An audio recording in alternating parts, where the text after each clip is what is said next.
जय योगेश्वर. आपण खूप दिवसापासून भरलं वांगं म्हणजेच अध्यात्म ज्ञान नित्यत्वम बघतो आहे. तर आपल्या या शरीरामध्ये भगवंताने काय काय भरलं आहे, तर हे आपण आता बघणार आहे. आज आपल्याला दादाजींनी सांगितलं की आज शरीरामध्ये काय आहे, तर मग आपली मती मती म्हणजे मनन मनन करण्याचा खुराक.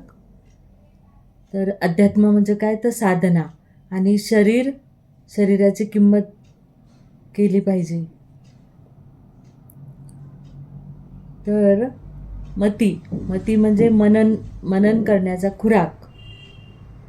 श्रवणाने बुद्धीला शक्ती मिळते, स्वच्छ होते. मनन आपण मनन करतो, पण कशाचं करतो, तर पैशांचं करतो, चिंतेचं करतो. तर आपलं मनन कशाचं झालं पाहिजे, तर भगवंताविषयी आपलं मनन झालं पाहिजे. मनन म्हणजेच काय, तर मनीषा.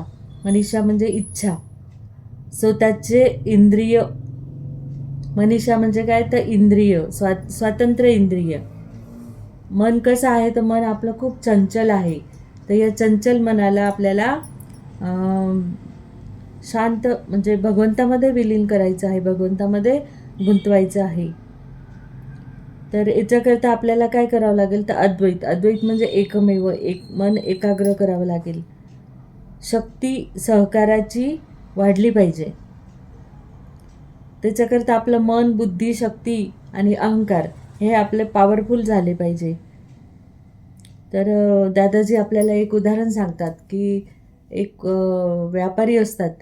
चौघंजणं पार्टनरशिपमध्ये एक व्यापार करतात. त्यांचं कापसाचं गोडाऊन असतं आणि ते असेच एक लळा म्हणून एक सुंदर मांजराला सांभाळतात.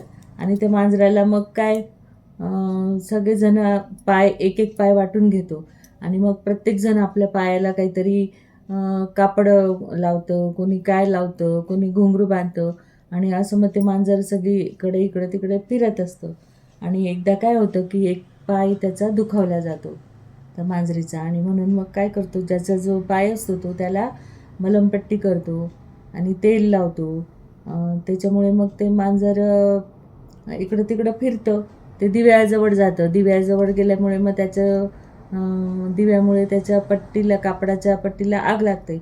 आणि आग लागल्यानंतर ते मांजर घाबरतं आणि सगळीकडे इकडे तिकडे उड्या मारत फिरतं. आणि त्याच्यामुळे त्या गोडाऊनला आग लागते.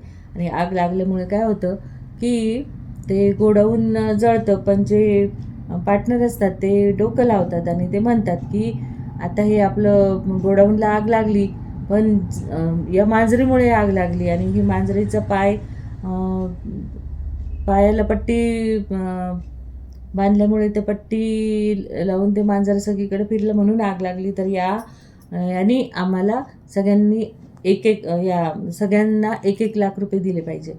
आणि मग असं जेव्हा त्याला सांगतात तेव्हा तो म्हणतो मी देणार नाही, कारण की तुम्ही कोर्टात केस करा, मी लढायला तयार आहे, पण मी देणार नाही. आणि मग जेव्हा कोर्टामध्ये केस जाते तेव्हा मग तो वकील सांगतो की हे बघा, हे 4 पाय आहेत, पण जो दुखावलेला पाय आहे तो ती टेकवत नव्हती.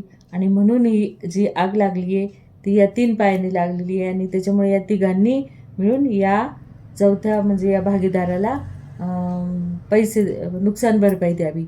म्हणजे बघा, तसेच आपले मन आहे. आणि मन, इंद्रिय, अहंकार आणि बुद्धी आहे. तर हे 4 आपले आहे. तर आपण त्या मनाला आपल्या भगवंतामध्ये विलीन केलं, एकाग्र केलं, पॉवरफुल बनवलं, तर आपलं पण मन पॉवरफुल होईल, सक्रिय होईल. आणि असं मन भगवंतामध्ये लीन झालं. म्हणूनच भगवंताने गीतेमध्ये काय सांगितलं का, मय्या वेश्य मनोयमाम हे नित्य उपासते. तर असं मन, इंद्रिय काय करतात, तर लाड, अहंकार, इंद्रियाचे लाड करतो. म्हणूनच मग अस्मिता. म्हणून तुकाराम महाराज काय सांगतात, की तुकाराम महाराज सांगतात की मला साखर बनायची नाही आहे, मला साखर खायची आहे. म्हणजे मला भगवंतामध्ये विलीन नाही व्हायचं, तर मला वेगळं राहून भगवंताची भक्ती करायची आहे. तर नट असतो आणि तो काय करतो की नट मनोरंजन करतो, पण तो दुःखी असतो, कारण तो पैशासाठी सगळ्यांना हसवायला येतो, पण तो म्हणून तो थकतो. तसंच दादाजींनी एक उदाहरण दिलेलं आहे की कोकणातील मारुती असतो. आणि त्या मारुतीच्या मंदिरामध्ये एक पेटी ठेवलेली असते आणि त्या पेटीला एक होल असतं.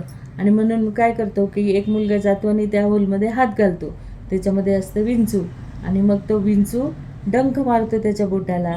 पण आता स्वतःला विंचू चावला म्हणून मग तो काय करतो, तो सांगत नाही आणि तो दुसऱ्याला पण सांगतो की अरे वा, या पेटीमध्ये ना बोट टाकलं तर खूप गार वाटतं बर्फासारखं. आणि म्हणून मग दुसरा पण टाकतो. मग दुसऱ्याला पण विंचू चावतो, तिसऱ्यालाही चावतो, चौथ्यालाही चावतो. म्हणजे काय, तर मला ज्या वेदना झाल्या त्या तुम्हाला पण होऊ द्या. तर विंचू 4 लोकांना चावतो. तसंच अध्यात्म म्हणजे काय, तर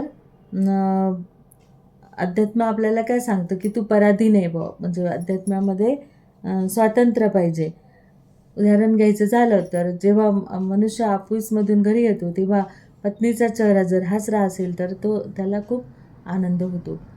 पण हे पण त्याचं आनंद पण हा पराधीन असतो.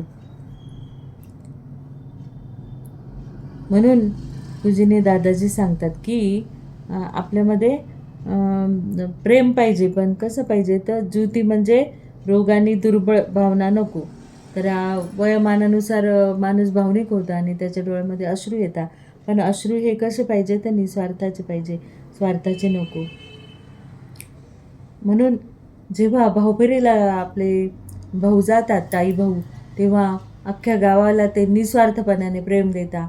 आणि मग जेव्हा ते घरी यायला निघतात तेव्हा संपूर्ण गाव त्यांच्यासोबत म्हणजे पाठवणी करायला येतं स्टँडवर आणि अक्षरशः रडतात. कारण निस्वार्थ प्रेमाने ते सगळ्यांना भेटलेले असतात आणि प्रेम देऊन जातात. आणि म्हणून मग हे संबंध त्यांचे बांधले जातात. हे निस्वार्थ संबंध म्हणजे